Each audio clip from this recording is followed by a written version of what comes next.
So the final exam, remember, is Monday. We're going to have it downstairs in our original classroom. It starts at 5:30. So it's from 5:30 to 7:30. Bring your note card.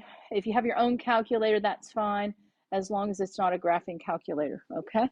So let's start out with the first part of the test. So you're going to be given a little half sheet of paper, and on that half sheet of paper will be, like our similar first exam, there was a section with no calculator. There will be a section that you can't use a calculator. And that section will look like the 5 problems that you see here. So let's go ahead and do the no calculator ones before we jump to the calculator section.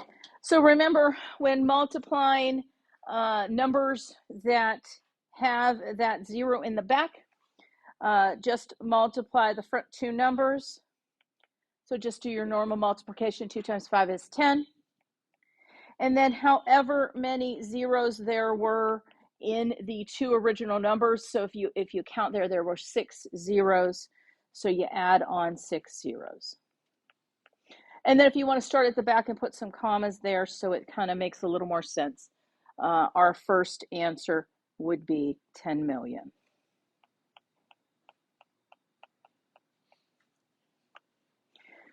So then it would make sense that our division would work a similar fashion.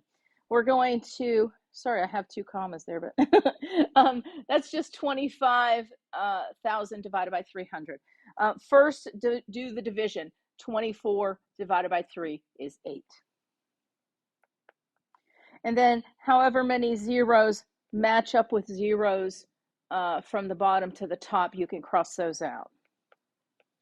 Now, if they happen to have more zeros end up in your denominator, which I don't think they did, but if they did, those zeros leave 10s down in the denominator. But since there's just 1 0 and it happens to be up at the top, you just tack your 0 on.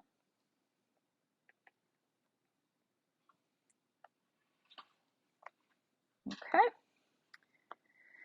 So 3 is somewhat of a combination of those things. 3 is somewhat a combination of those things, because we have a multiplication and a division, or a multiplication times a fraction. I would probably reduce the fraction first. I think that just makes sense. We have 3 zeros on both the top and the bottom. 6 divided by 2 is 3. So I would probably turn that into a 3 first.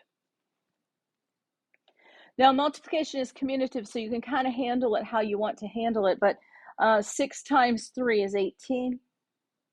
And then, just like we did before, there are 4 zeros, so our answer would contain 4 zeros.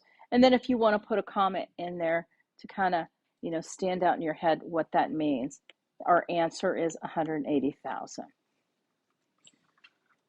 So that is some of the ones when it comes to the kind of zeros and things that have 10s involved in it. Okay.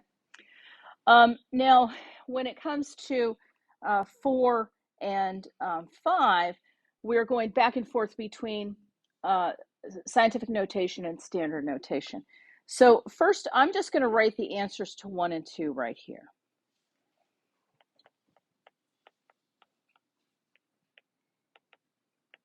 Now, question number 4 says to write the answers for number 1 and number 2 in scientific notation.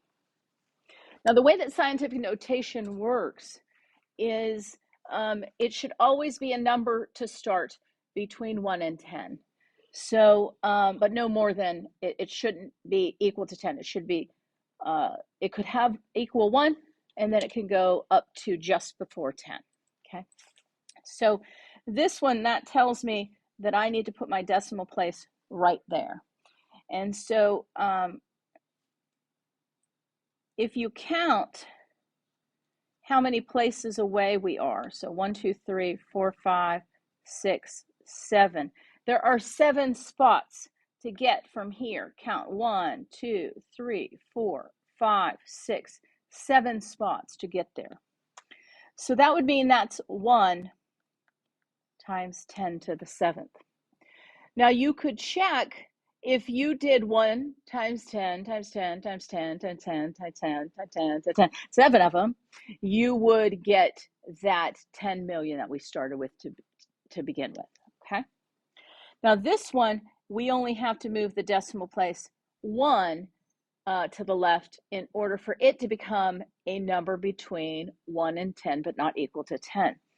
And so that's why that one becomes 8 times 10 to the first. Now 10 to the first is just the number 10, so if you just want to write that as 8 times 10 or 8 times 10 to the first, both of them are perfectly acceptable.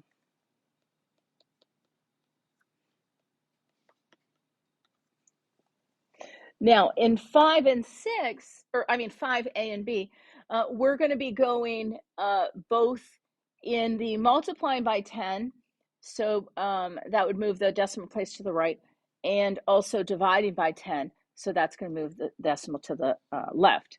So what this notation means, remember, is that's going to move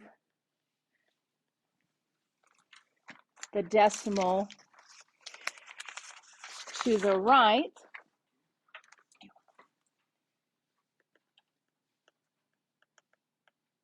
And this, that negative notation, it really is designating that we're dividing by 10.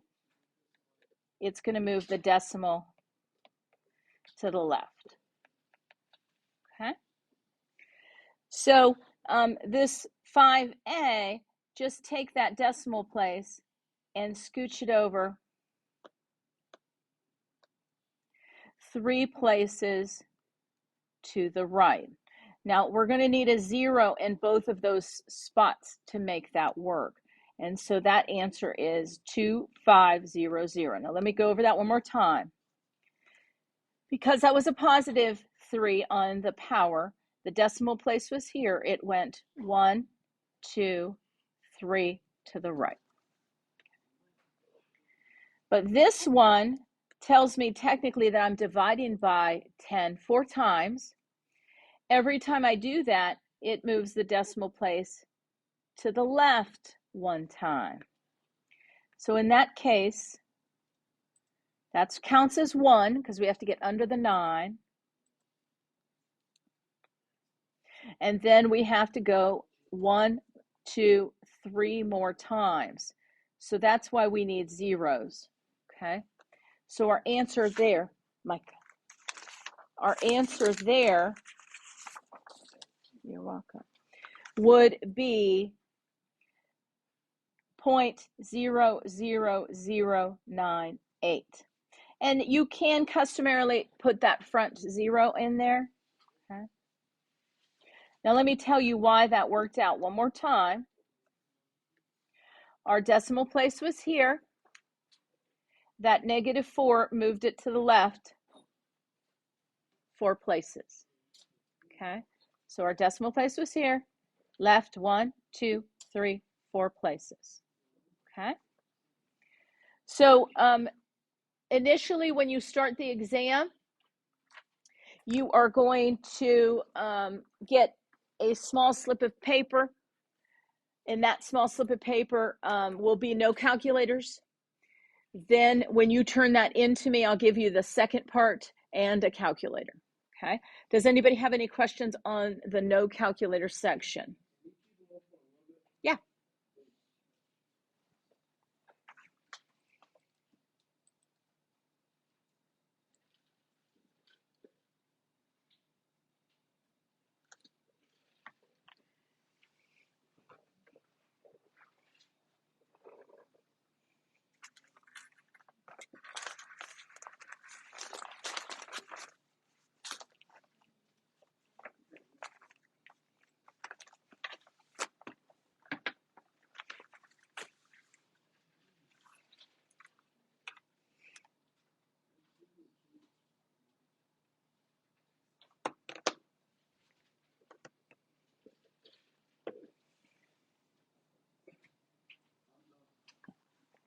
Now let's move on to the calculator section. Now, when we took the first exam that we had, there were some conversions that you wrote down. So you may have those conversions in your note. You may have those conversions on like the first unit exam card. If you didn't, you might want to go back in your notes, and any conversions that we don't go over today, you can add those in, okay? So first, let's talk about number one. The fact that you want to know is that 1 foot is equal to 12 inches. So that's our conversion rate.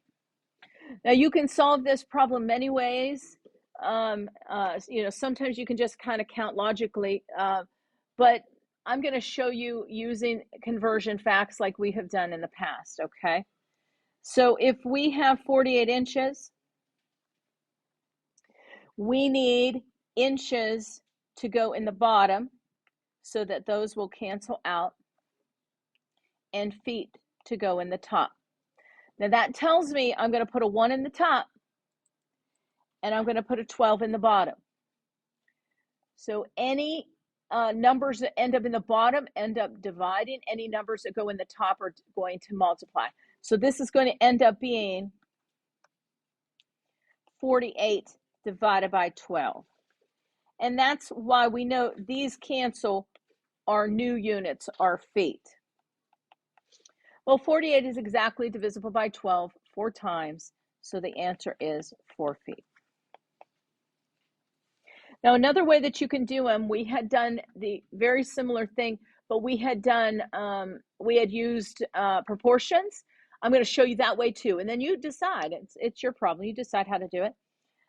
If you say that 1 foot is 12 inches, then how many feet would be 48 inches? If you set it up like that as a proportion, we would cross multiply 1 and 48 and then divide by 12. 48 divided by 12 is what we did for the other one anyway. So you still get an answer of 48 divided by 12, or 4. So you can set up using a proportion. You can set it up using a conversion fact. Whatever floats your boat, but both should get you the same direction, okay? Now, for the next one here, the next fact that you should know is that 1 yard is equal to 3 feet. 1 yard is equal to 3 feet. So in that particular case, watch what happens. If we are saying 24 yards, we would multiply, we would need to put feet at the top and yards at the bottom so that the yards would cancel out. We know the fact 1 would be in the bottom, 1 yard is equal to 3 feet. This time we don't divide, we actually end up multiplying. It's just 24 times 3, because if you divide by that one conversion doesn't do anything. You can think about if it's in the bottom, divide, if it's in the top, multiply, it'll still work just fine. Anyway, 3 times 24 is 72. So that would be 72 feet.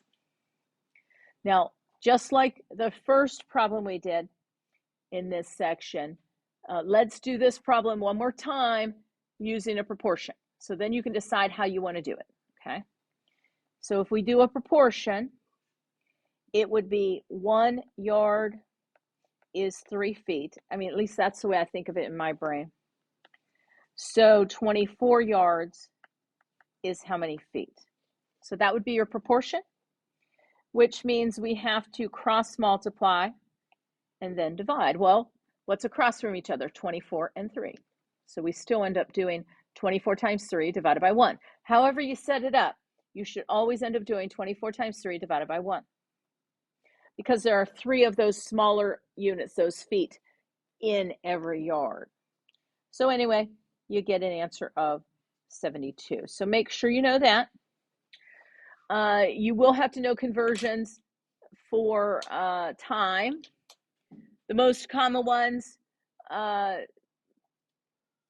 60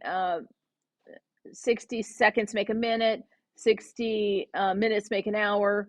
There are 24 hours in a day, every week has 7 days. I mean, just the normal ones you probably just know, okay?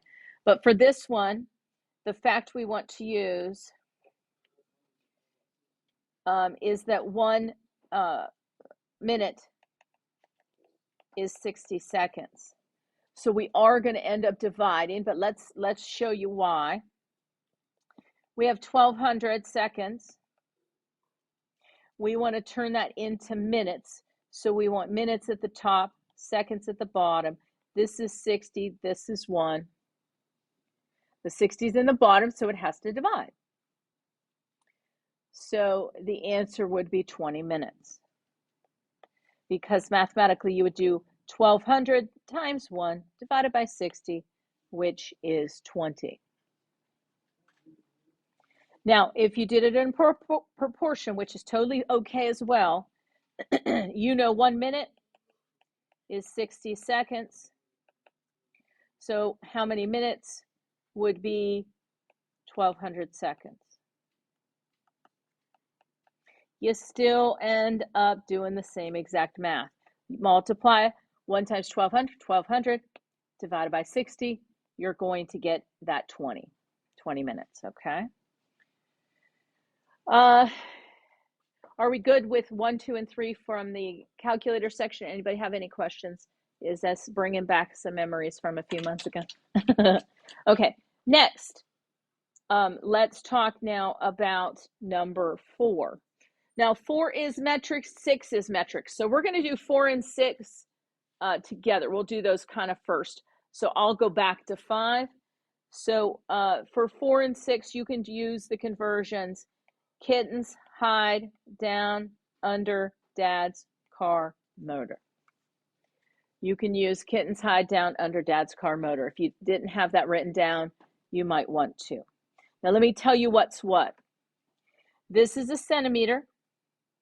This is a millimeter. So this is centimeter, centiliter, cento, whatever. So this is centi or centa. This is milli. This is deci. This is the unit. So this is your liter, meter, or gram. This is deca. I think it's a K, maybe it's a C.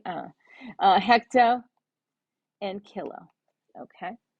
Okay, so that's what you might want to write that down. Okay, so these are our units: liter, meter, gram. This is deciliter, centiliter, you know, whatever you want to tack on the back. And this is the prefix deca, hecto, kilo. Okay. Okay.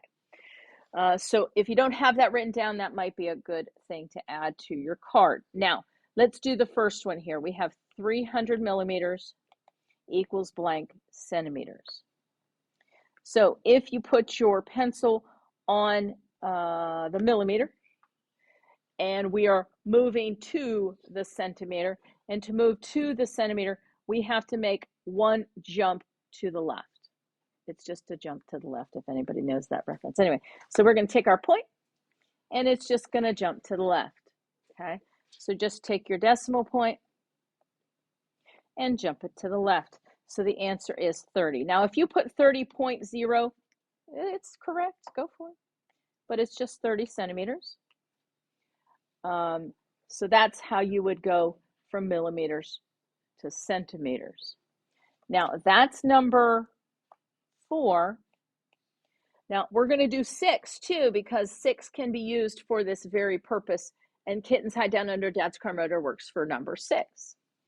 So that one is 8,000 milliliters equals how many liters?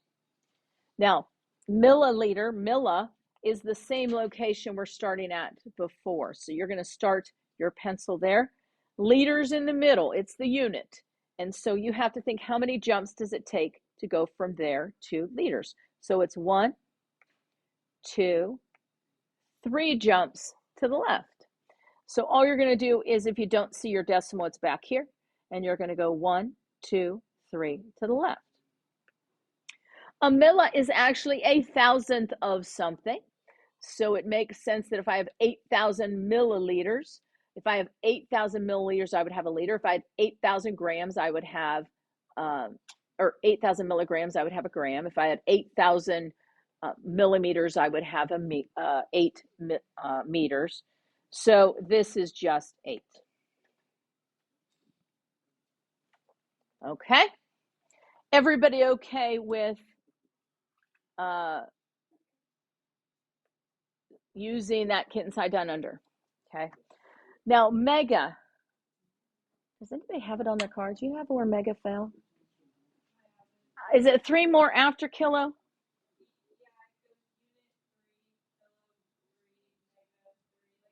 I thought it was 3s. Okay, thank you. That's what I was thinking. So we can put some little placeholders here. And let's put a big M for mega. Okay, thank you. Okay, so just add 2 little placeholders and then mega. Because that will go 1, 2, 3. Yeah, that'll work. Okay. So if we have tons to megatons,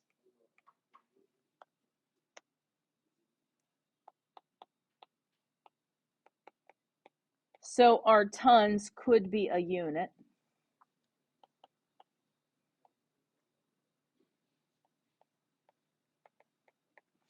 So let's think about where we're going to go. So we're starting at tons. That's our unit. We are jumping to the mega. So that would be 1, 2, 3, 4, 5, 6 places to our left. Okay, so let me show you again. We're starting at the units. We're going 1, 2, 3, 4, 5, 6 places to the left. So we're going to take our decimal. We're going to jump it 1, 2, 3, 4, 5, 6. You see how we have to have 2 decimal places? So it is 0.004000. Now you don't need those last zeros on there. Okay, so let me show you what happened again. Our decimal place was here. We have to jump 6 to the left. 1, 2, 3, 4, 5, 6 places to the left. Okay, 6 places to the left. So that is a little bit of the metrics and some of the units. Please take a look at your note card. Do you have your units written down? Do you have some of those conversions written down? And feel free to write down some examples if you want. Okay. Okay. Any questions there? Anybody have any concerns, any clarification? Anybody needs anything like that?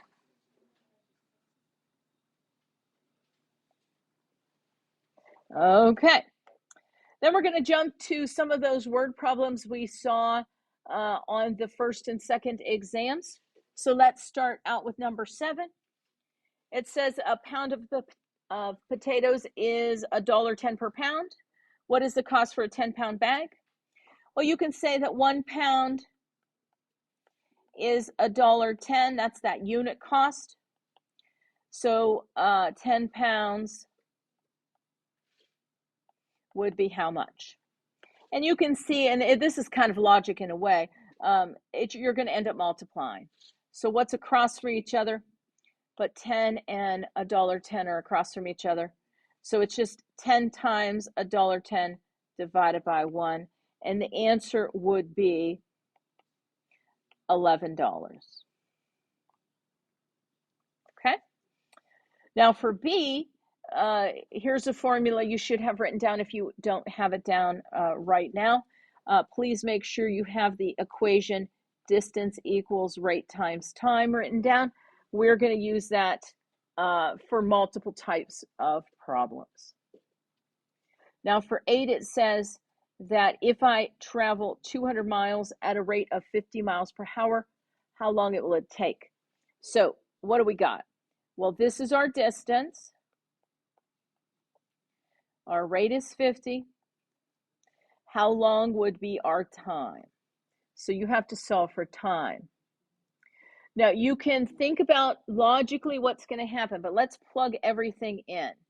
200 would equal 50 times our time. Now that's the equation you get when you use that information. These two are multiplied together. To solve for time, what is the opposite of multiplication we can do to kind of undo that process? We got to divide. So we're going to divide both sides by 50. When we do that, we will get the time because the 50s will cancel out. So our time is going to be 200 divided by 50, or 4. Now, I don't like just saying 4. This has an application. It is for what? For hours. So please put that hours. So if our problem was miles per hour, it would be hours. If our problem was feet per second, it would be seconds. Please put the correct units on your problem. Now, 9 is doing the same exact thing. We're still going to use distance equals rate times time. But let's read how this one was worded. It says, if I travel for 500 miles, so that's our distance, and it takes us 8 hours, that's our time. What is your rate of speed? So that's just your R. Now, we're assuming when you say 500 miles per hour for 8 hours, which they use the word average rate of speed, and that's what that's going to give us. We can still use that distance equals rate times time formula. So we're going to get 500 equals R times 8. Now, it looks different, but it is the same process as the one we just did. Same process. What's going to get rid of the 8? Division, right? It's multiplying by R. So we're going to divide both sides by 8.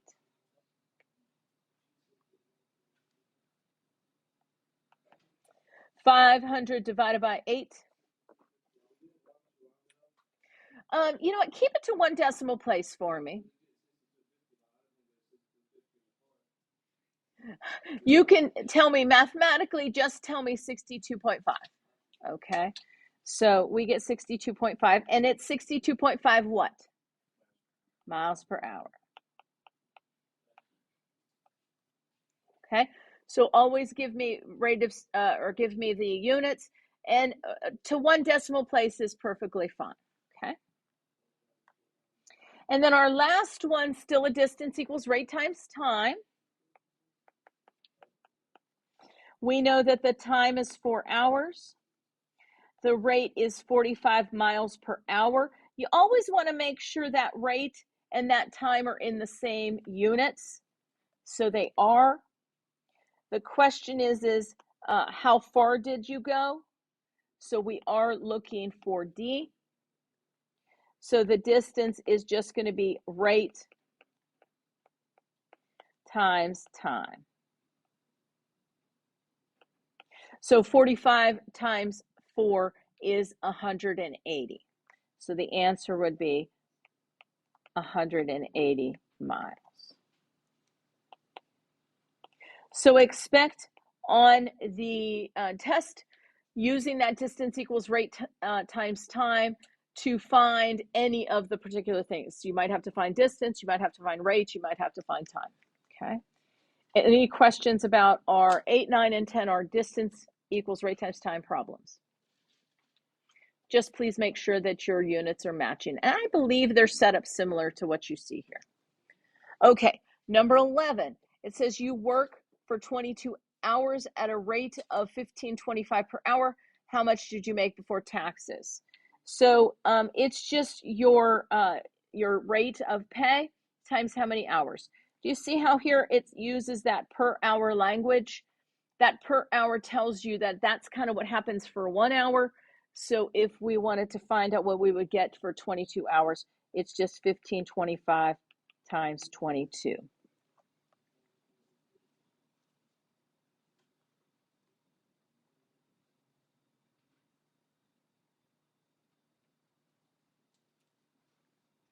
So 15.25 times 22. Because it's money, make it look like money. On your calculator, it's going to read 335.5. But would you write it like that when dealing with money? What should we do to make it look better? Put that 0 on the end. So for money, make sure you're showing 2 decimal places. For money, make sure you're showing 2 decimal places. So that's number 11. Let's take a look at number 12. It says the exchange rate for US dollars to euros is 1 US dollar is 0.93 euros. You have 200 US dollars. This will get you how many euros? So we're going to set up a proportion that 1 US dollar is 0.93 euros. So we have $200. So put that on the top because we want that proportion to line up. So if we start with US on the left side, then over euros, we have to do the same thing on the right. 200 would go on the top, euros will go on the bottom. Now, mathematically speaking, that tells us whatever numbers are across from each other, we multiply, and then we divide by the one we haven't used. So it really just ends up being 200 times 0.93 because divide by 1, that does absolutely nothing. So if we do 200 times 0.93, and you could hit in your calculator divided by 1, it doesn't hurt anything at all. We get 186.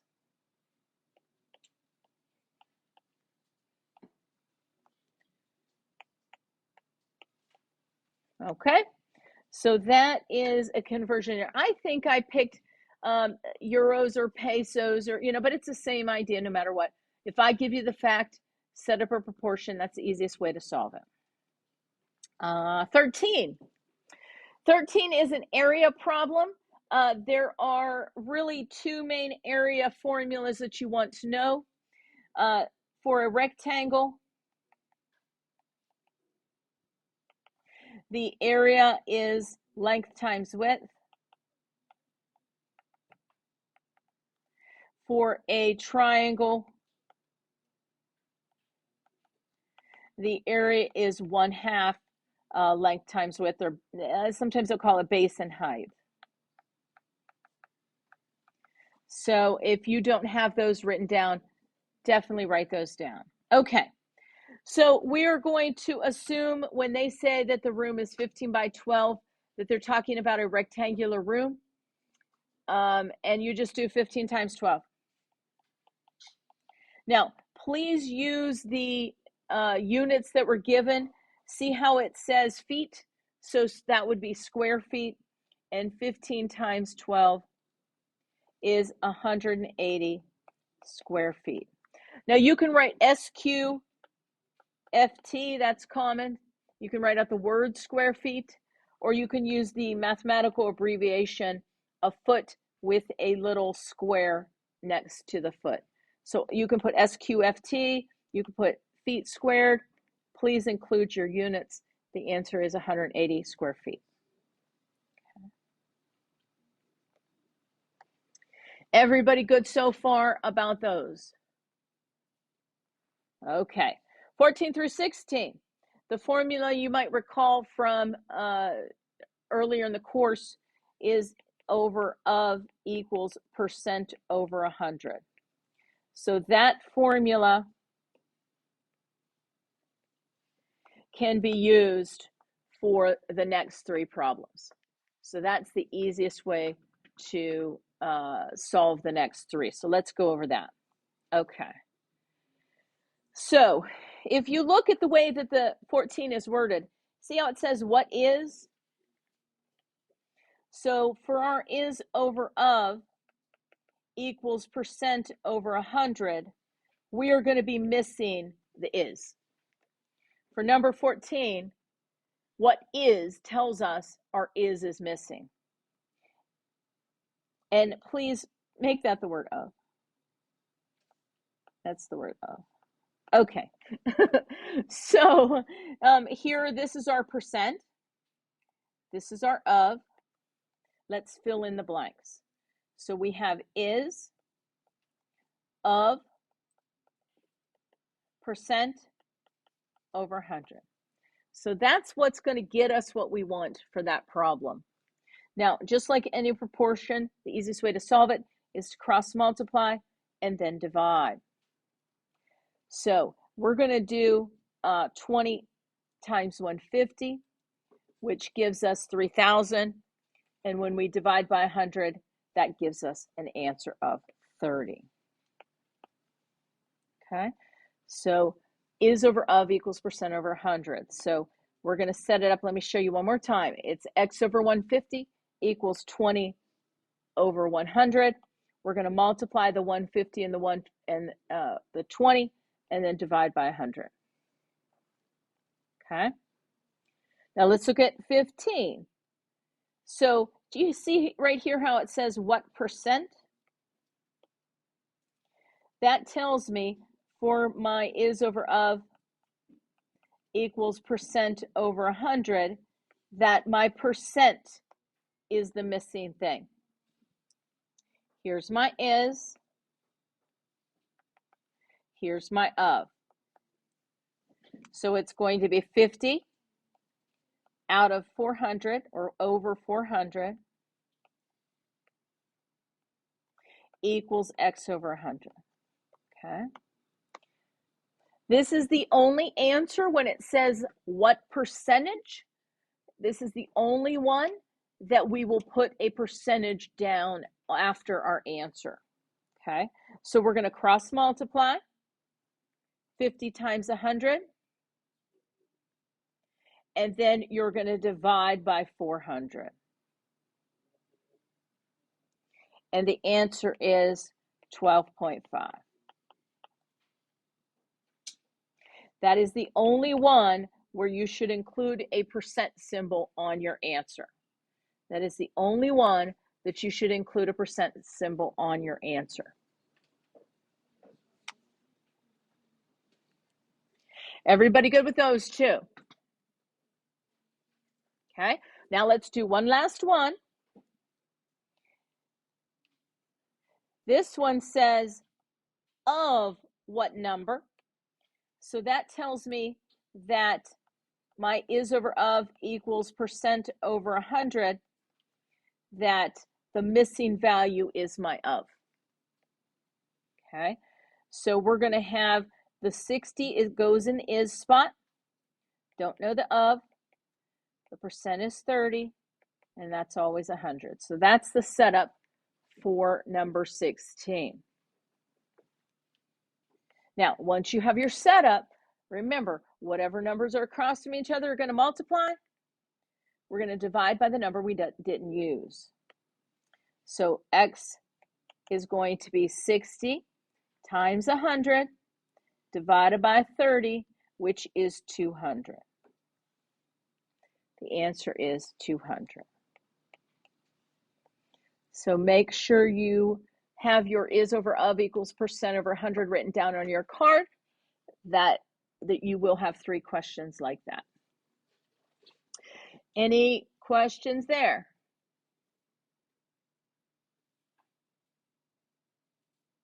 Okay. Next thing we're going to have on the test from chapter 5 was the mean, median, and mode. Okay, so let me remind you what those words mean. This is your average, just the standard average, add them up, divide by how many you have. This is the middle when arranged in order. This is the most occurring. It's possible there might not be a particular mode. Now, I don't do these problems until I have put them in least to greatest order. I just always get in the habit, put them in least to greatest order. So I always kind of look at the values and how many do I have. I have 1, 2, 3, 4, 5, 6, 7 values. And now I'm going to put them in least to greatest order. 70, 74, 76, 80, 85, 90, 92. And then I had 7 on that list. Let's just make sure we have 7. 1, 2, 3, 4, 5, 6, 7. I still have 7. So I probably didn't forget any, but sometimes I'll even, as I'll just kind of check, did I forget any? If I kind of cross them out, I got everybody. So everybody's there. Okay. Now let's do average or mean. For the mean, we're going to add those up. So 90 plus 70 plus 85 plus 80 plus 76 plus 92 plus 74. And you get a total of 397 divided by 7. There are 7 items on that list. Many times your average is not going to get, let me check my total one more time.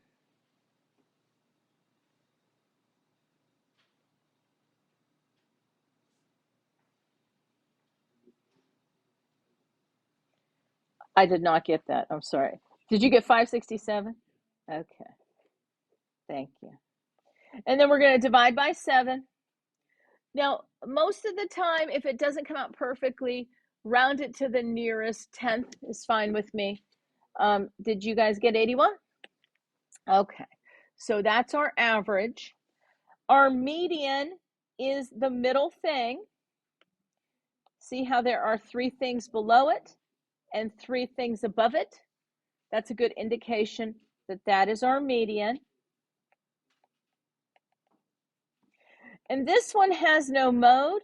There was no particular value that repeated itself. So if there's a repeater, something repeats 3 times and it's repeated the most, that would be your mode.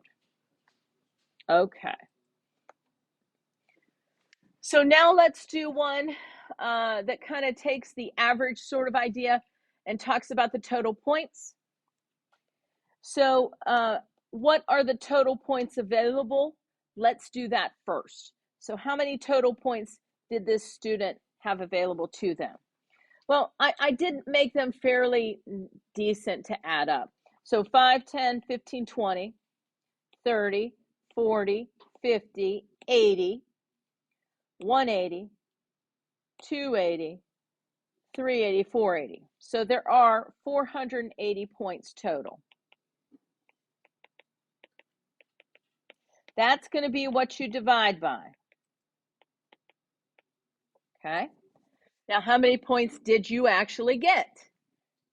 You're going to add up the top of the fractions. That is the one time you're ever going to do what we're doing right now as far as fractions go. You normally never do that. Okay. So let me see again. 5, 10, 15, 20, 30, 40, 50, 80, 180, 280, 380, 480. So we have 480. Okay. Now let's add up the tops. So we have 10 for the first 2. We have 10 for the first 2. Then we have 7. And we have 18, and then we have 9, and then we have 27. And I'm just going to go down the list. So did you get 400? Okay, I got 400 too. And now you just divide them. Please go to the nearest 10th, okay? So that's 83.3%. Now in a class, if it is 0.5 or higher, the rule of thumb, most of your professors, like if that was 83.5, they would probably round that to an 84, okay? So usually they'll use the, like the main, that 10th to tell them what the final grade is going to be. And in most classes, that would be a B, okay? Any questions about a total points one? We good? Okay. Now, there is some we had on I think it was the second exam, about weighted grades. Okay. So first, let's find the percentage for each category. Now, we're going to do exactly what we did last time, but for each category, okay? Okay. So for homework, there were 70 points possible. And this student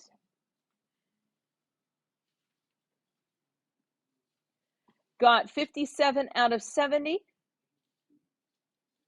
which is an 81.4%. I'm just going to go out 0.814. So like to that nearest tenth of a percent. So I'm going to go 3 decimal places. 57 out of 70 was an 81.4%. Now we're going to do this one. Out of 200 points possible, this person got 158, which is a 79%. And here it's just 165 divided by 200, which is 82.5. Okay. Now, once you find each category, now we go back up to the weight. So this is going to be 30%. This is going to be 30%. This is going to be 40%. Okay. So all you're going to do is you're going to use this decimal and just do actually times 30, this decimal times 30, this decimal times 30. If you hit the percent key on your calculator, it will also work. You're going to get a decimal and I'm going to get a whole number. That's the only difference. Okay, let me show you what we get. Okay, so 0.814 times 30 is 24.42%. 79% times 30 is 23.7%. And 0.825 times 40 is 33%. And you just add them up. You just add them up. So 24.42. And I'm going to keep them out till the end, then we can kind of round them because it's a grade. That nearest tenth is usually pretty helpful. So we're going to get 24.42 plus 23.7 plus 33 is an 81.12%, which would be a B in the class. Okay. Yeah.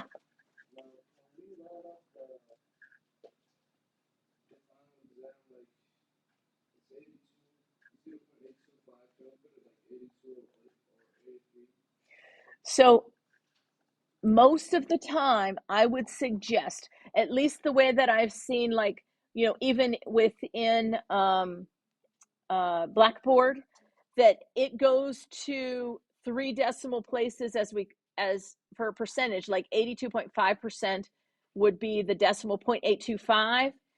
They usually do not change that decimal until the very end. So like if you made that, your final answer was an 81, I'm wondering if you make that 83% too soon, that you'll round up too soon and it will be higher than it should be. Now, if you show your work for me, I'm okay with that. But in real life, I think they're going to be as accurate as possible and leave those decimals out pretty far until the final grade, and that's the one that's going to round up. Does that make sense? You know, for me, show me your work and you're fine. For in real life, most of the time they're going to show you 81.1. Yes.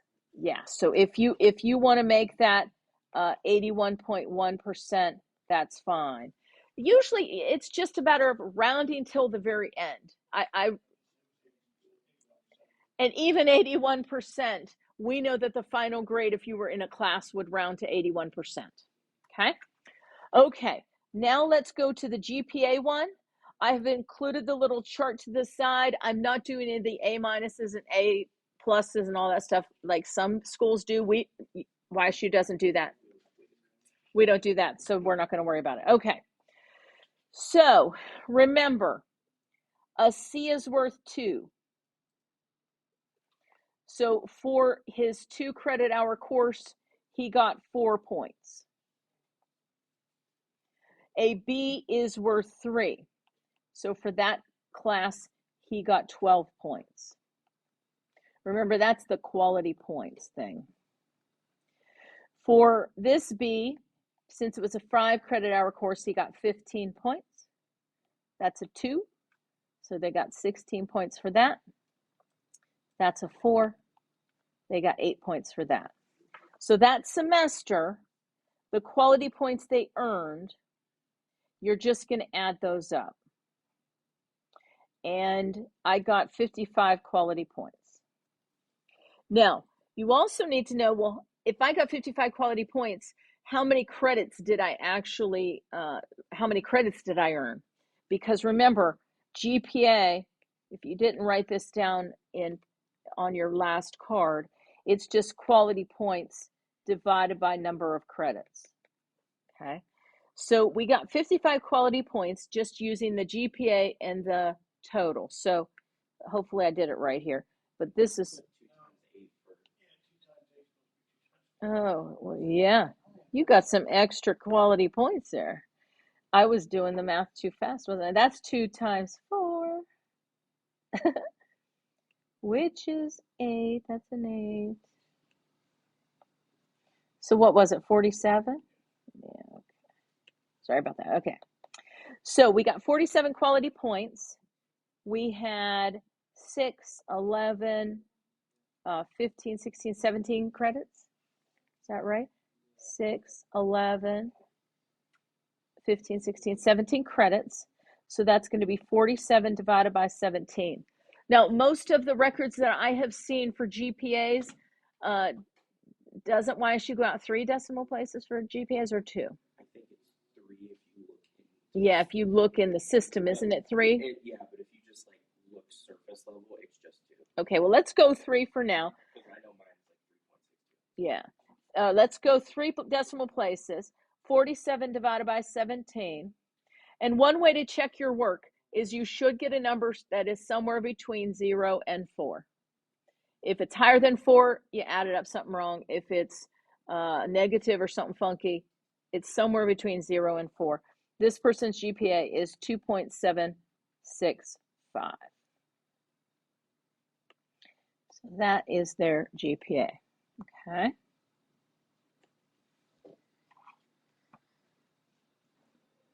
So quality points divided by how many credits. Quality points are, if I get an A in the class, then that's 4 points per credit hour. If I get a B, it's 3 points per credit hour, and so on. And I've included the little charts so you don't really have to think about that. Are we good with the averages or grades or GPA? Okay, next are some formulas. I have given you these 2 formulas on the test. The first one says if the Celsius is 15 degrees, find the Fahrenheit. So you're going to put a 15 right here. So Fahrenheit would equal 9/5 times 15 plus 32. Now remember, when you will have access to a calculator for this one, when these are touching like that, that does imply multiplication. So in your calculator, you want to put 9/5 times 15. You can also do 9 times 15 divided by 5 is the same as 9/5 times 15. You can also take the 5 goes into 15 3 times 9, whatever way you slice it. You end up getting 27 plus 32, or an answer of 59. So if you have a calculator that you like, that you're bringing with you on Monday's test, I will have calculators here, but just make sure you're getting 59 when it's all said and done, and then label that as degrees Fahrenheit. Now, 22 doesn't have any sort of units. 22 is a y equals mx plus b sort of equation. So for 22, the 4 is just going to replace where the x is sitting. So it's 2 times 4 minus 3. Now, when they're sitting next to each other, remember that means multiplication. We have to do the multiplication first before we try to subtract 3. So you have to do 2 times 4, get 8, and then subtract 3. Now, most calculators are sophisticated enough to do that, but just make sure that you get an answer of 5. So if you were to graph that, you put in the 0.4, you got out the 0.5. That is the 0.45 on a graph. Now, I didn't ask you to graph that particular one, but we are going to graph one momentarily, so that would be helpful. Does everybody see how when I entered 4, I got a 5? So do 2 times 4 first, get 8, then subtract 3. You always have to do multiplication if it comes first before you do any subtraction. Okay. And then I have asked you about a linear equation on the test, very similar to what you see here. Okay. So remember, if you hadn't written it down, y equals mx plus b. The m is your slope. So whatever coefficient you see on your x value is your slope. This is your y-intercept. So the m stands for your slope value. The b stands for your y-intercept.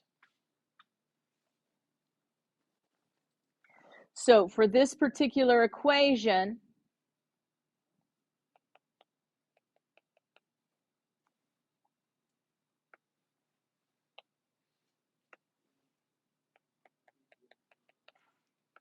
this here is our m.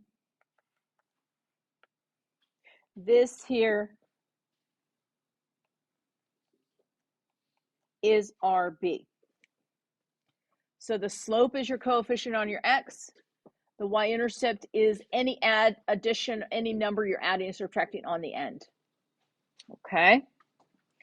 Now let's practice plugging these numbers into the table so that we can graph it, because all those facts will kind of go together. Okay, all that stuff will go together. So I like to write my equation, like near my table so that I can use it. So I'm going to write it over here, y equals 4x plus 1. Okay. So the first x value I have asked you to plug in is -1. So I'm going to pick some x's. I'll try to make sure I pick them so they work out nicely. So just like we did problem 22, we're going to take out the x and put that number in right there. Okay. So we're going to do y equals 4 times -1 plus 1. So the first value I've asked you to plug in is -1. Well, we're going to do that multiplication, and your calculator will do that for you. There is usually, you don't want to hit the subtraction button on most calculators. On most calculators, somewhere there's usually a little plus minus button. That means change it to a negative or a positive. So this is going to give us -4 plus 1, which is -3. We're going to do the same thing. I'm going to take out the x, replace it with 0. So that's y equals 4 times 0 plus 1. Well, 4 times 0 is 0. 0 plus 1 is 1. We're going to do it again. We're going to replace it with 1. Y equals 4 times 1 plus 1, which is 4 plus 1, or 5. We're going to do one last time, replacing the x value with a 2. Y equals 4 times 2 plus 1. We do that multiplication first, so that's 8 plus 1, or 9. Now, what's really great is you have everything to graph it in that table. You also can then check your work with the slope and y-intercept. Okay, so let's go over to our table. Now remember, the x goes left and right, the y goes up and down. So the point -1, -3, let's find that first. We're going to go 1 to the left and down 3. 1 to the left and down 3. Now let's find the point 0, 1. We're going to go 0 left and right, but up 1. Now, every other point that we put on this should line up perfectly in a perfect straight line. If they do not, you did not plug them into the formula right, or you just found the wrong point on your graph. The next point is 1, 5. Did that line up? Are we in a perfectly straight line? Yeah. I mean, that's really that only way for a linear equation for you to find that you're doing it right. And then the last graph is, or the last point, I'm sorry, is 2, 9. And then make your graph. It should always line up perfectly or you're wrong. These are linear equations. They should make a line. Now, from here, what's another thing we can check? Well, we said we had a slope of 4 and a y-intercept at 1. Remember that slope, that y-intercept is our starting value. So if we start at 1 and then go up 4 over 1, we should follow along with our line. So all of these facts, the slope, the y-intercept, and the points from our table should all make a perfect line or you're wrong. Okay? Are we good with that? 2 more lines we're going to graph, and then we're going to take a quick little break, and then we'll finish up. Okay. So number 24, x equals -2. That is a vertical line. So we're going to go to an x value of -2. I like to put that dot on there, and then it's a vertical line.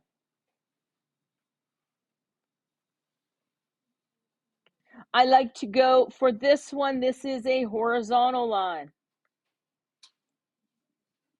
Horizontal line. There we go. Find a y value of 1. Put it on. Make your graph. Okay?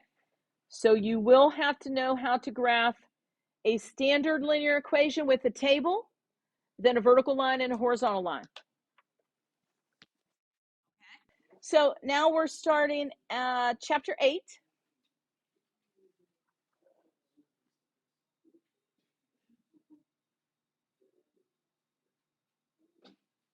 Okay, so if we look at chapter 8, it starts out with proportions. So we're going to cross multiply and then divide by the number we haven't used. So multiply 6 times 1.2 divided by 4. And the answer is 1.8.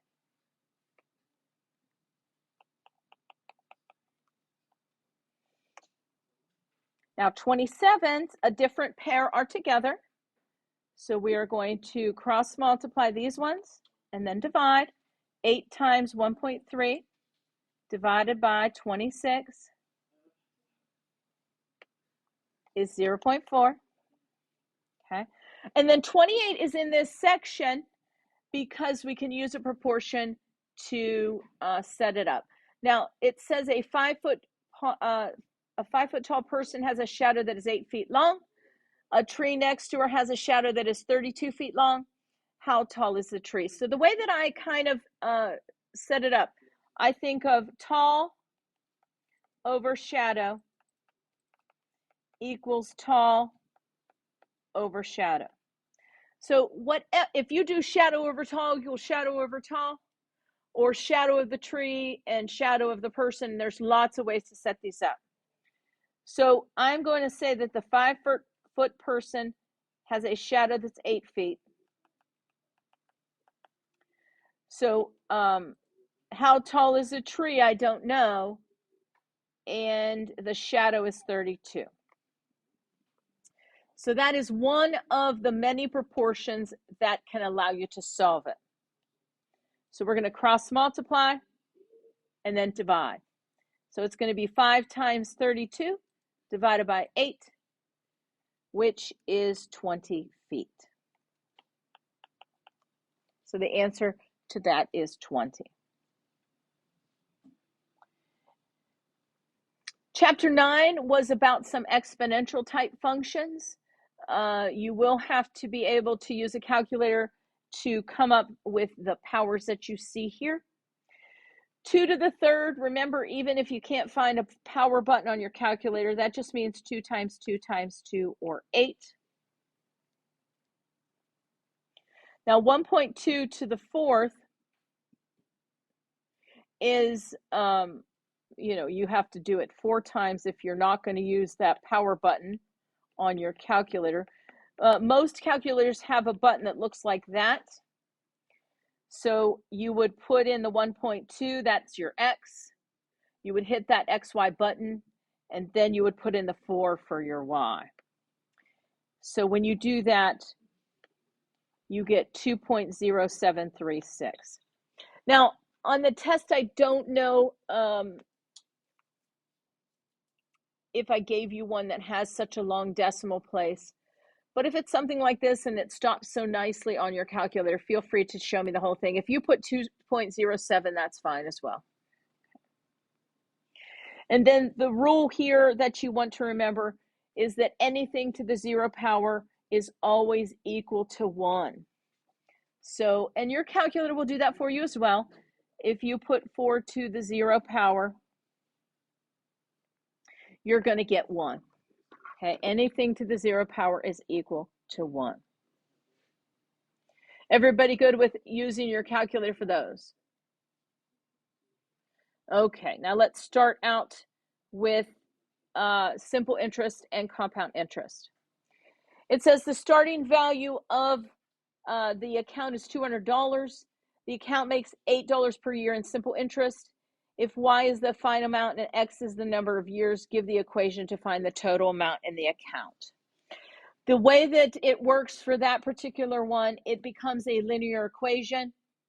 It's Y equals the rate, and X is the years, plus the starting amount. We'll call that starting amount P. Okay. So in this particular case, they say that that is 8 per year, and the starting amount is P. So our equation is Y equals 8X plus 200. Now that's what you're going to use if it says simple interest or some particular amount per year. The account in 5 years, you're going to use the same procedure we did for plugging into things.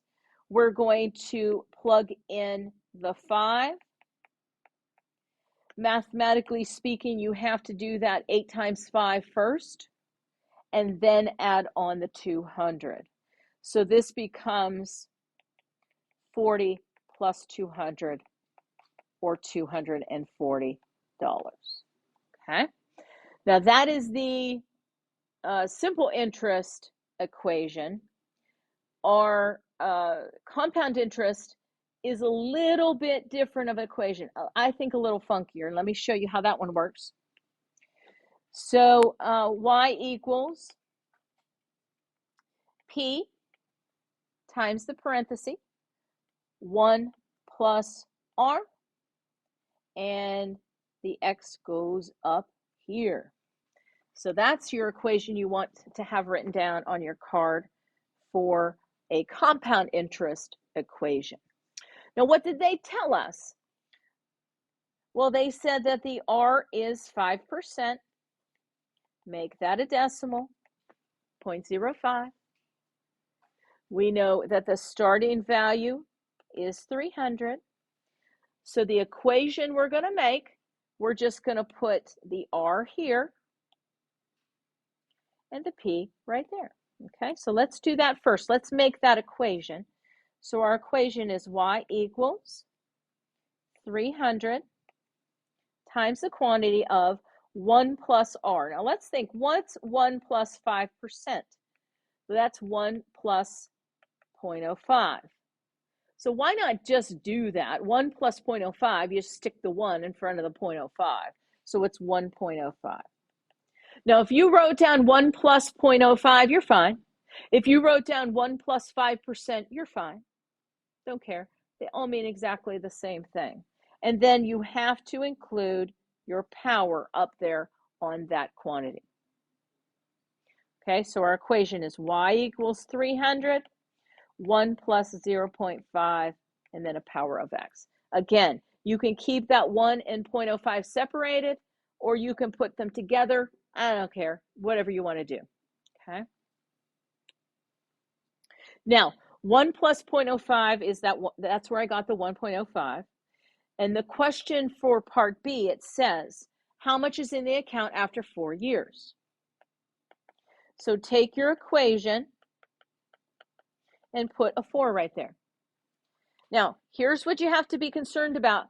Because you're entering that into a calculator, I would personally do 1.05 to the 4th power first. Then I would hit 300. So when I would do it in the calculator, I would do 1.05 to the 4th power, hit equals, get a number, then times it by 300. You might recall that, please excuse my dear Aunt Sally, you have to do powers first. So that's why do 1.05 to the 4th power, hit equals on your calculator, then times 300. Now this is one case when it's money, you want to take it out to the nearest penny. So this would be $364.65. So I took it to the nearest penny and I got $364.65. So simple interest is a linear equation. Compound interest is an exponential equation. You're going to have that exponent that you have to use. So if you have these, you need these two equations written down. And I would probably, it's not a bad idea to, maybe write some of the stuff of how the example worked its way out is a good thing to put on your card. So simple interest, much easier because exponential compound interest, it's just a weird process. Everybody good with 32 and 33? Okay. Now let's do chapter 11. That's the stuff we had done the last 2 class periods. And then that's the final, that's the review. That's what's going to be on the test. Okay. So let's start out with 34. 34 is 5 factorial.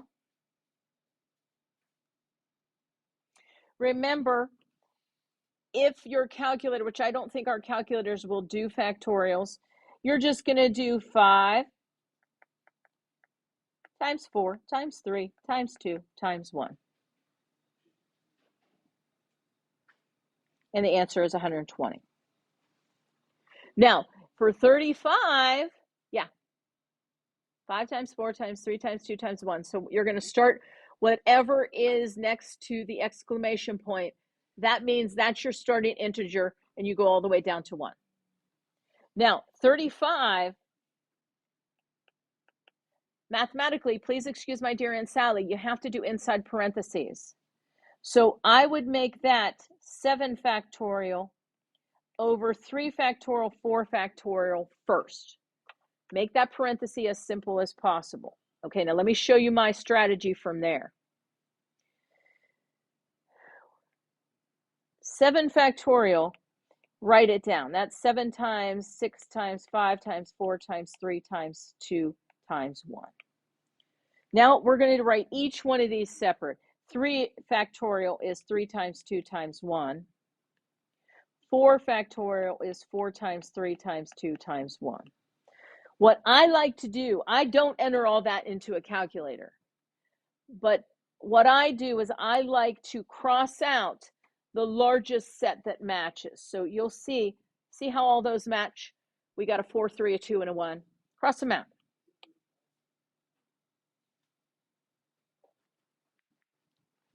And then usually it shouldn't be that other things cross out too. 3 times 2 times 1 is 6. So those things also can cross out. So look how much easier it all became when it was all said and done. It's just 7 times 5. The only thing left when it's all said and done is 7 times 5. The answer is 35. Okay? So that's 35. Now, 36 and 37 are two completely different formulas. A permutation order matters. So ABC is different than CBA. So you get more things.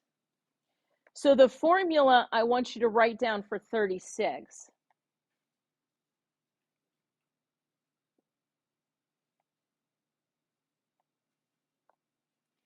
a permutation formula is just n factorial over n minus r factorial.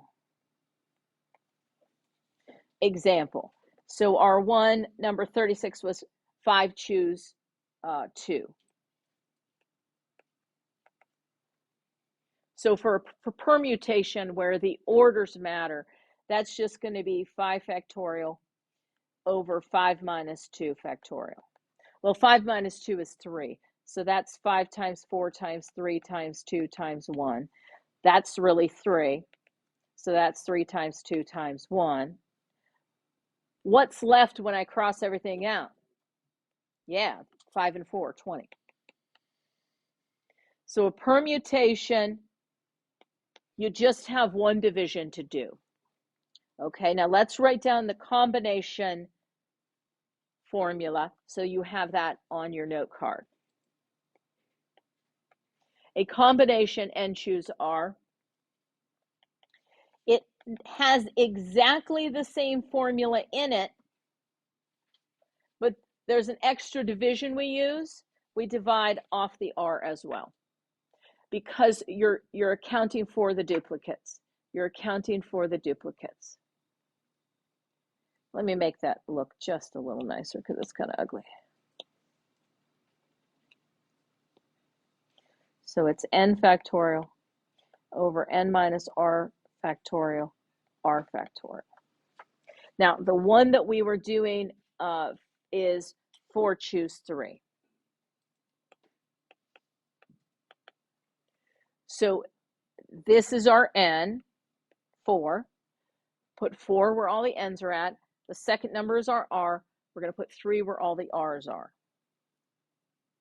So we're going to get 4 factorial over 4 minus 3 factorial and then 3 factorial. So this is really 1. 0 factorial, 1 factorial is always 1. Both of those things become 1. They had to define 0 factorial as 1 because of the fact that otherwise it just doesn't work out. Okay, anyway, so 4 factorial is 4 times 3 times 2 times 1. 1 factorial is 1. 3 factorial is 3 times 2 times 1. What's great about this one, when they're 1 apart, it always simplifies a lot. It just really simplifies a lot for you. So the 3 and the 2 and the 1 cancel out. The answer is 4. The answer is 4. Okay, and then, so that is more of the 11-1. So if you want to look at anything we did from 11-1. And then from 11-2, we did a little probability stuff. And so the probability stuff I picked is a classic picking marbles from a bag. Okay, so let's finish up chapter 11. And then this is what you need to study for the test. Okay, let's take a look at this. So we have this bag of marbles. I'm going to draw my beautiful bag of marbles. We've got 5 green.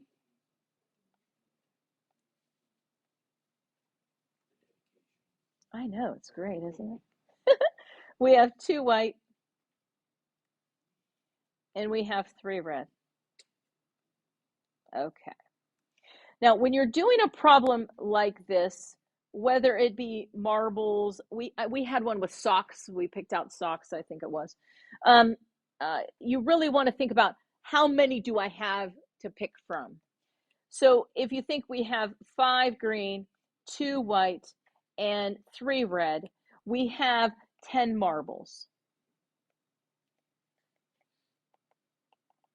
So that's kind of the first thing you always want to think about. Now, the probability that we're going to pull out a white marble, we only had 2 of those in the bag. So it's just going to be 2 out of 10.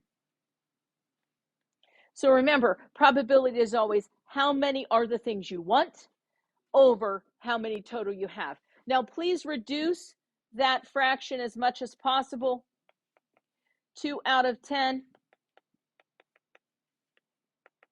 is 1/5. So I prefer an answer of 1/5. Okay.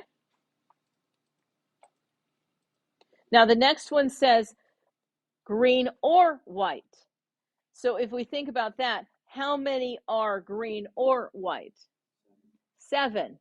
So it's 7 are the things I want out of 10 total. Now that fraction, 7 out of 10, does not reduce. So you don't need to do anything further. Okay. And then finally, a 6-sided die, heads and tails, things like that you would expect. A 6-sided die, that one says, what is the probability that you roll a number higher than 2?